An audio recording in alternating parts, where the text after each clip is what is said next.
Mujibu wa katiba ya Zanzibar inataka chama au vyama vya upinzani ambavyo vimepata wajumbe kwenye baraza la wawakilishi tuwapatie nafasi katika baraza la mawaziri.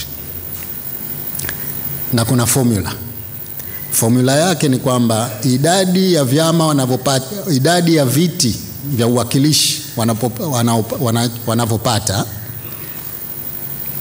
mara idadi ya wizara zilizopo ugawe kwa majimbo 50, ndio unapata idadi gani vyama vya upinzani wanatakiwa kupata.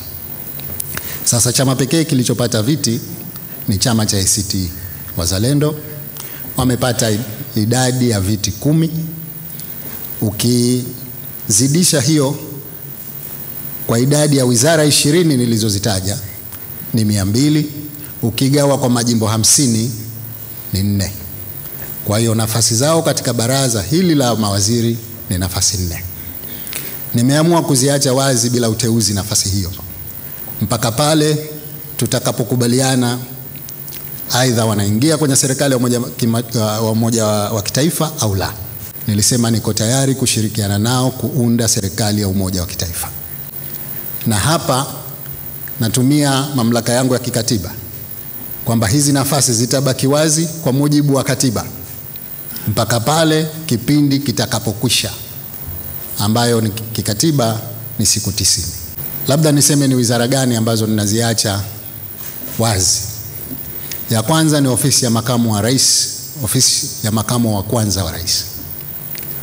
Ya pili ni wizara ya biashara na maendeleo ya viwanda. Ya tatu ni wizara ya afya, na ya 4 ni wizara ya utalii na mambo ya kale. Hizi 2 walikuwa nazo katika kipindi kilichopita, biashara na maendeleo ya viwanda na afya, nimeamua zibaki, lakini nimeongeza 2. Ofisi ya makamu wa kwanza awe na mtu kutoka kwenye chama chake akipenda, lakini nimeona sekta mama, sekta kuu ya uchumi hapa Zanzibar ni utalii, basi tuwe na goodwill, sekta kiongozi tuwape wao. Tumeongeza wizara 2. Sasa badala ya kuwa zile 18 za awali, sasa tutakuwa na 20.